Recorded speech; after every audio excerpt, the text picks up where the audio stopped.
Therja e kurbanit me siguri do të mund të japim përgjigje edhe disa nevojave se si bëhet ajo therje, thot përveç asaj se po në emër të Allahut, mirë po me siguri ka rregulla se si bëhet e therja, e kuptuam se mbas faljes namazit të Bajramit, mirë po ka rregulla të posaçme me siguri se si bëhet therja. Po, që ndoshta më vonë dalim edhe te ajo se çfarë kafsh mund të jenë për kurban, se ndoshta dallon forma ose therja e kurbanit. Po, është pyetje me vend, ndërse ka mundësi t'i harrojmë dhe t'i kalojmë disa gjëra që janë shumë, duhet me qenë precis në ato gjëra, sepse kanë lidhje me kurbanin. Kurbani ka mirësi, ka të mira, është qef, është bukuri. Do me thonë, ku ka ma qef se ditën e familjarit që e pret kurbanin, i të bëhen fëmijët të gjithë e përmendin emrin e Allahut. Për shembull, pejgamberi sa më thot, mos e hani mishin në të cilin kafsh kur është prej, nuk është përmend emri Allahu subhanahu wa taala. Por atë shkak nuk në lejohet ne nga secili njeri me blej mish dhe mos me e pa historinë dhe mos me e ditë se kush është ai, çka është ai. Jo, duhet me hetu dhe me vërtetu këtë punë. Pejgamberi sallallahu alaihi wasallam thot kështu, ose sipas traditës së tij e ka fal namazin e Bajramit, ka ardhur te shtëpia vet dhe e ka prej kurbanin. Si e ka prej kurbanin, ka bon bismillah, ka thonë bismillah në emër të Allahu subhanahu wa taala. Inshallah Allahu lëshoni e bën mundshme të gjithë muslimanëve me prej kurban. Kurbani do të thonë shtrihet në anën e majt. E vendon kamën dhe thikën do të thonë tash nuk bën mi mundu kafshët. Tash ka dalë një far variante shumë thonë e lehtë për me prej lopët e devet e mirë, po duhet me pa se e mundon kafshën. Nuk o qëllimi për mu lehtë tjetë, por është lehtë për kafshën, sepse edhe ajo ka shpirt. Në kohën e Benu Israileve një grua e ka marrë macën, edhe e ka mbyll mbrenda në dhamë, edhe as që i ka dhonë ushqim, as që i ka dhonë ujë me pi. Edhe pejgamberi sa më thot, por atë shkak se e ka dënu macën, ka me hinë xhehenem. Njëri tjetër në kohët e mëhershme, para pejgamberi sallallahu alaihi wasallam, duke ecë, e kanë dëgju një kafsh qenë, duke ka pas nevojë për ujë dhe ka marrë ujë i ka dhënë. Pejgamberi sa më thotë Allahu ka më afal gjunat dhe ka më çon xhenet. A para mendoj ti kafshën për kurban e ke marrë dhe tash me pa si cëllën variant se më shpejt me e prej. Jo, duhet me qenë thika e përgatitur shumë mirë për me e prej kurbanin, sepse ajo kafsh hek. Nuk është lehtë me dhënë shpirt. Ne i dim njerëzit që janë të semure, kur japin shpirt sa problem. Nuk është lehtë me dhënë shpirt, apo mendoj kafshën me mundu. Jo, kafshën duhet me prej në mënyrën dhe variantën më të bukur dhe më të hishme dhe më të mirë, sepse ne muslimanët secilën punë që e bëjmë nga ne duhet me mësu të tjerët. Mos ta harrojmë këtë. Edhe kurbanin kur ta presim, bile nëse ka mundësi ko i shit. Po saçërisht nëse janë jo musliman, është mirë me i thirrë dhe të na shohin se çka jemi duke bën për hir të Allahut xhaleshanu, si e shpërndaj që davetin dhe punën tonë ta bëjmë në të gjitha variantat e mundshme, që njerëzit edhe muslimanët kanë dobi, por edhe tjerë, sepse na ka dalë zani në tërë botën se muslimanët janë terroristë, muslimanët janë kështu. Jo vallahi.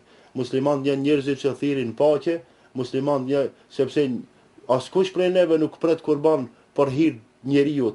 Askush për ne nuk thirr kurban për hir partisë, as për të hir sportit, as për të hir të babës e të nanës. Jo, për të gjithë ne presim kurban për hir të Allahut dhe sakrifikojmë për hir të Allahut në paqe dhe në të mirë.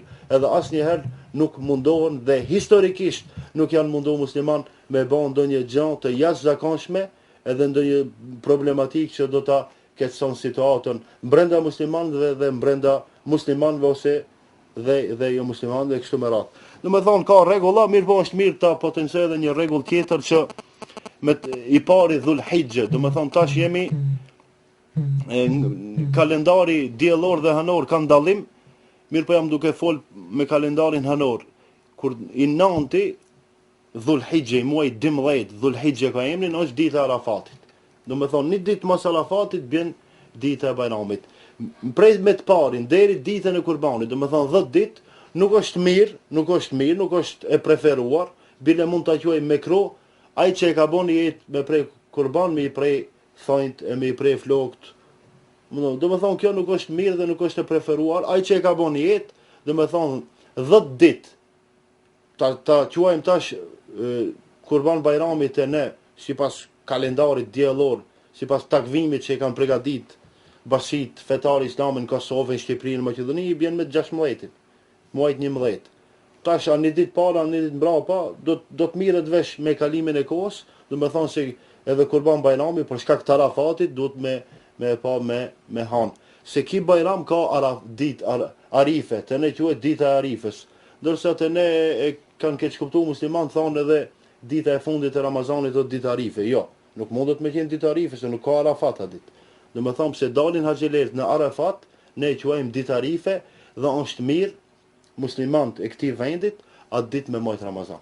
Është shumë sevap i madh, ndërsa haxhilerët atje e kanë haram me majt Ramazan, ndërsa ne është mirë ditën e Arifës, një ditë para Ramazanit, para Bajramit me majt Ramazan dhe obligimet ata që i dim, bile që ata obligimet që i dim, qofshin sunet, qofshin vajxhib, a mos folim për fars, mundohemi të çojmë në vend inshallah. Me sa e kuptova thot çato kushte që i përmendet se premja e thonjve flokëve nuk është vetëm për ata që janë në haxh edhe në kohën e ditëve të Dhulhixhes, po edhe për ata që janë në jetë këtu për këtu sa po tash mos ta gaboj, po është e vërtetë edhe për ata që janë në jetë këtu, domethënë nuk është mirë tash, nuk është e preferuar. Mund ta quajmë mekruh nëse dikush i pret thonjt, domethënë një ditë më herët shkon i pret flokët, i pret thonjt, domethënë përgatitesh sepse e ke bënë jetë me prej kurban. E ke bënë jetë me prej kurban për 10 ditë, më merr mendja që flokët nuk rritën shumë as thonjt. Domethënë atë që e ka urdhëruar pejgamberi Islam dhe e ka ndalu nëse e çem në vend nuk prish punë. Por po se është hajër dhe është mirë për të gjithë muslimanët ku të qenë. Para se dalim te pika se cilët kafshë prejmë për kurbanin, ndoshta një ndër pyetje ta bëni këto, me siguri do të jetë pyetje edhe interesuar prej këto diasporës. Kryesisht te ne kurbanët i presim në për shtëpitë tona dhe kemi ato mundësi. Mirë po, e di se në diasporë ndoshta është pak ma rigoroze kjo punë, është e rregulluar me disa ligje të atyrëve bile para disa vjetëve për thirrjen e kurbanave masive që bëhen në kohën e haxhit, do thotë numër pak më të madh, u pak ngrit zoni ative shoqatave jo qeveritare, do thotë për drejtën e rrugës kafshëve. Si do të kishi komentuar këtë? Do thotë ka një anë kemi mbytjen e kafshëve për sende shumë materiale, do thotë komerciale për përfitimin, ndërsa këtu bëhet një herë në vit thirrje e kafshëve edhe atë ndemën të krijuesit ative kafshëve. Të drejtave posaçërisht për në Europë, unë shfrytëzoj rastin të përshëndes vëllezërit, të gjithë vëllezërit kudo që janë në Europë, mirë po një përshëndetje të posaçme vëllezërve në Bruksel, sepse isha atje dhe na kanë respektuar dhe na kanë pritur shumë mirë. I përshëndes dhe i thras që të vinë dhe të na vizitojnë në vendin tonë, sepse ky vend është edhe atyre, domethënë ata nuk janë shpërngul mos më u kthi këtu, janë të mirëseardhur. Sepse e përket të drejtave, pejgamberi Islam në ditën e Arafatit, haxhin lamtomirës, se një haxh që ka bën, ka folur për të drejtat e njerëzit, për të drejtat e gruas, edhe për të gjitha drejtat. Mirë po tash kohën e fundit shumë probleme kur është një shtet, posaçërisht europian, të gjithëve këtë botës mundohet me amush mendën se është shtet demokratik dhe i drejtë, nga ana tjetër, unë habitëm sa mundohen, sa ju dhimbet kafshja, a nuk ju dhimbet femna, gruaja, që për një marketing e shesin. Unë këta në asnjë farë mënyrë nuk kam mundësi me kuptu. Hiç askush nuk mundet me mamush mendën se kjo është demokraci. Nuk është demokraci. Domethënë e ke gjuajt njeriu, domethënë zavencën e Allahut, qoftë burr apo grua në këtë tokë, ndërsa e rëndësi kafshës edhe ne japim rëndësi. Bile kafshës i jep rëndësi më shumë feja islame, sepse secili njeri që e ka mundu kafshën në ditën e gjykimit pa marrë halallëk me atë nuk ke mundësi me shku përpara. Domethënë e tash sa i përket drejtave, ndonjëherë edhe shtetet evropiane dinë shumë bukur mi se nuk të drejta, mirë po tash atë janë më të fortë, edhe ku të thonë ai drejt ne duhet me thonë amin, ku të thonë ai shtremt edhe duhet me thonë amin, domethënë tash jam duke fol për forcë, nuk jam duke fol për drejtësi, sepse ku mendojmë se ka më shumë drejtësi, po na del se nuk ka drejtësi. Drejtësia është në Islam dhe askund tjetër. Tash e ke pa në Evropë për recesioni, problemet bankare, edhe papa edhe disa shtete, bile edhe që futët, ja kanë nisë vetë e kanë imponu bankën, e kanë imponu kamate në ka nisë me mendu se vetëm me banka islame mund me i te kalu këto problemet, por edhe kafshët është ndaluar mi mundu. Në aspektin fetar islamik është haram muslimani me mundu kafshët. Kjo është fetfaja, tash si e kuptojnë njerëzit, si mundin me spjegu gabim ose me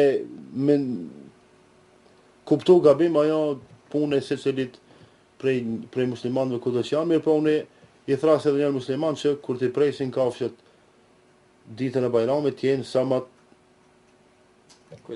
kujdesshëm, sepse edhe ai ka shpirt, edhe ai ka gjak e kështu me radhë.